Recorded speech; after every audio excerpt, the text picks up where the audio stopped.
Number of days together, September 22nd, Thursday, 2022, through October the 1st of 2022. So Thursday the 22nd, I was at my office, and let's see, I did early mass, and then I did administrative phone call, then I did an 8:15 radio interview with Teresa Tomeo, and then 8:30 staff meeting, and then 9:30 meeting with our technology team, various work at my desk. Let's see, the kind of emails and paperwork I was dealing with had to do with upcoming trips, new employees, let's see, international marches for life, keeping track of those, broadcasts and preparation for broadcasts, issuing of press releases, and approving mailings to go out and follow up on the Pennsylvania March for Life and the videos that we took there.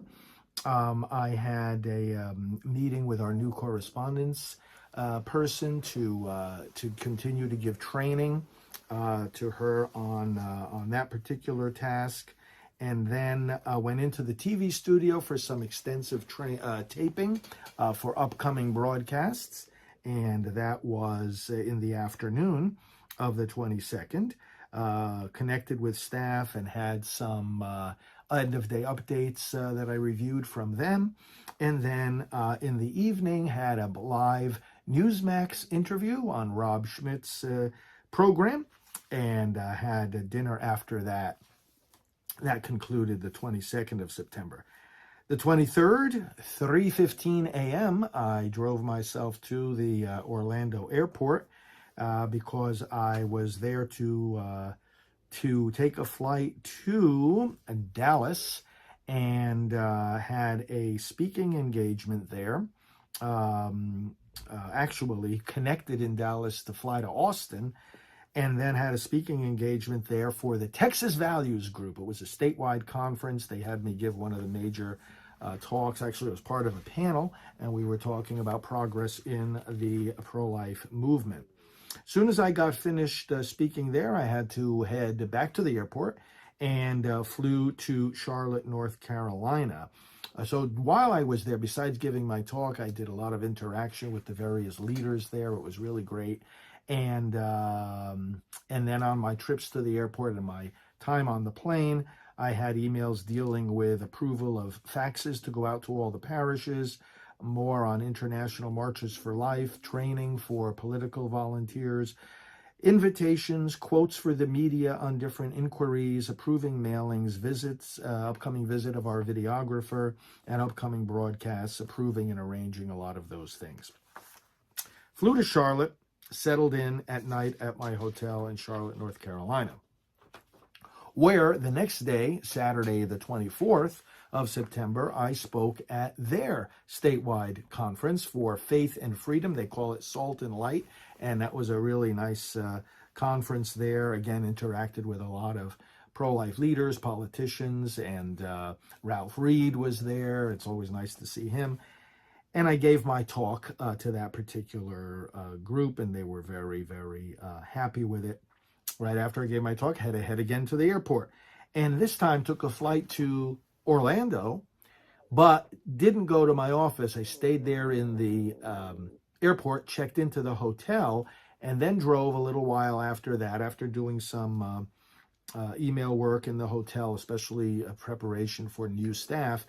I drove over to a nearby hotel convention center where there was the gala banquet for the JMJ Pregnancy Center, one of the main pregnancy centers there in Orlando, and I had a special guest there, a woman who was served by the center 28 years ago because I was praying in front of an abortion mill, and she was in the waiting room. She came out, talked to me.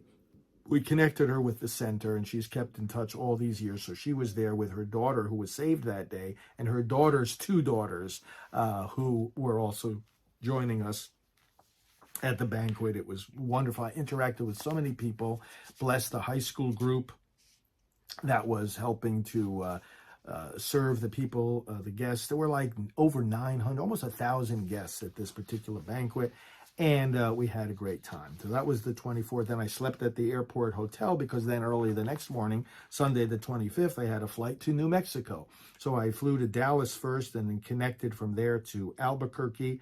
On the way, I was doing various work on my computer, such as writing the monthly note that I send out to all of the regional coordinators of Silent No More, and also the monthly note I send out to all the site leaders of Rachel's Vineyard. It's called the Note from the Pastoral Director, because I'm pastoral director of both of those campaigns.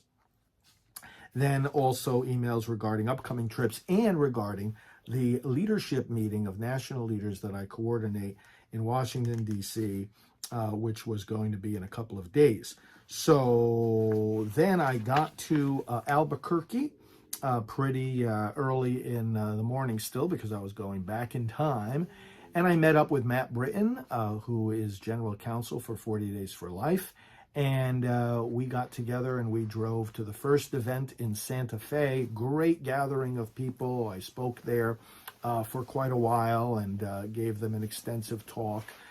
Met some good brother priests there who were very supportive, and other pro-life leaders and activists, and we had a good time. And then from there, we drove back to Albuquerque for an evening event, and that was held outside of a notorious late-term abortion facility, where, again, I gave a speech to the participants, again, a number of my brother priests there who were very supportive, and were years ago when I came to address all the clergy of the Archdiocese at the invitation of their Archbishop.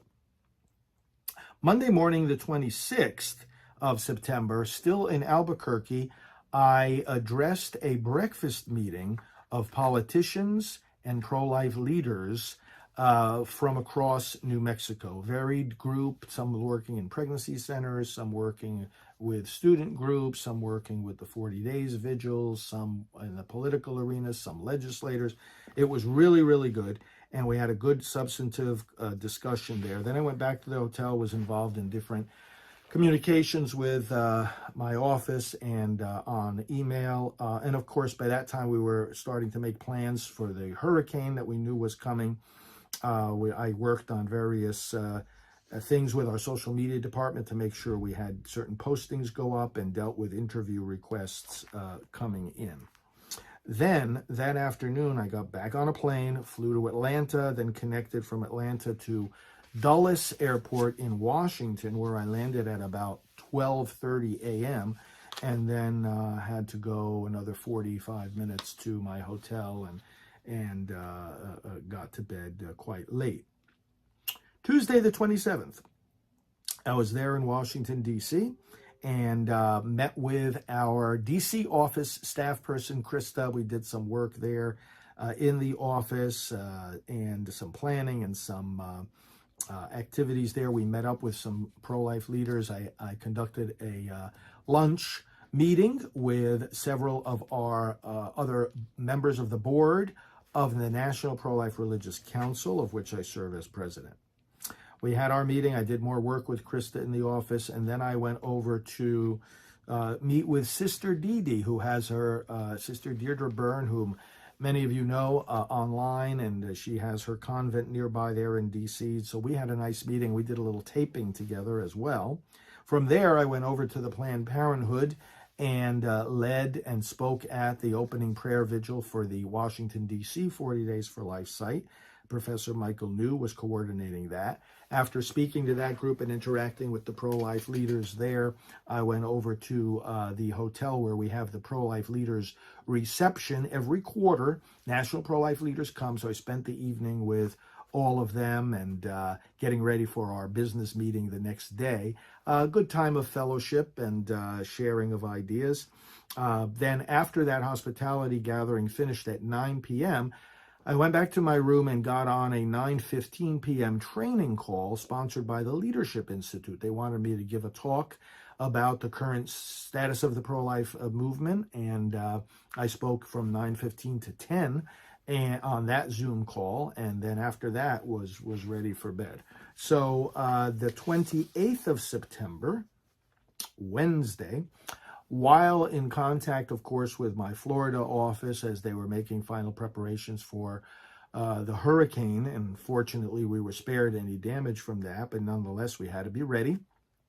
But meanwhile, where I was in Washington, I conducted and led the all-day meeting with national pro-life leaders, and we had a great series of presentations about the election, about marketing, about state and federal legislation, about progress in the courts, and many other details, and sharing between the leaders of projects that each of their individual groups are doing. That meeting lasted from 8:30 in the morning until 4:30 in the afternoon. At 4:40, I was picked up to go back to the airport because I had to fly up to New York.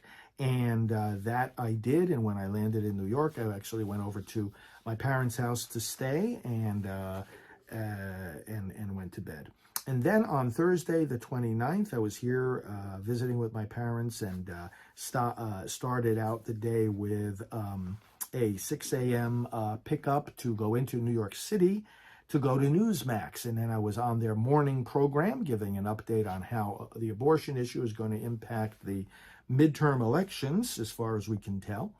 As soon as I did that TV interview, I then went into a radio interview with the Catholic Connection, Teresa Tomio's program.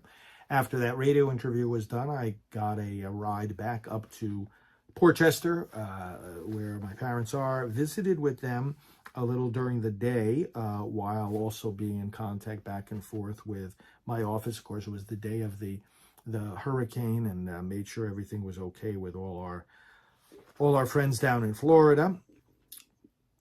And then in the evening, I actually had after having dinner with my parents, an election training call. And this is a monthly, well, now we do it weekly Zoom call with volunteers from across the country who are working to make a difference in the elections. And so that call was from 7:30 to 8:30, and that concluded the day's work on the 29th.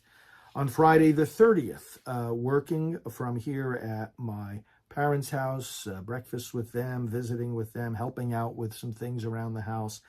At 11 a.m. went on a Zoom call to help lead prayer for, it's a weekly prayer call that Phyllis Schlafly's Eagles conduct, and various email work on upcoming trip plans, opinion pieces that we're sending out, election training, and what I call the monthly plan. That took some hours of work. That's the plan, detailed planning for the month of October. Upcoming interviews and invitations, handled those as well. That was Friday the 30th. And then Saturday, October 1st, started out early by driving to Yonkers, New York.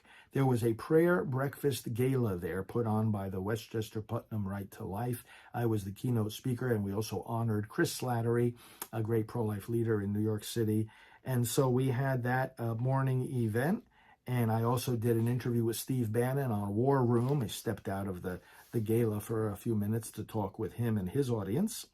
Came back home and did more planning, more work on the month plan for October, and various other emails and phone calls that I had to take care of. And in the evening, enjoyed watching President Trump in his rally from Michigan, important state, as always, in the elections, and watched that Trump rally for the evening, and then went to bed after that. So there's my daily diary for September 22nd to October 1st of 2022. Hope that you're keeping busy too in your defense of life. Let's pray for all our leaders. Let's use well the time the Lord gives us, the short time he gives us, to get his work accomplished.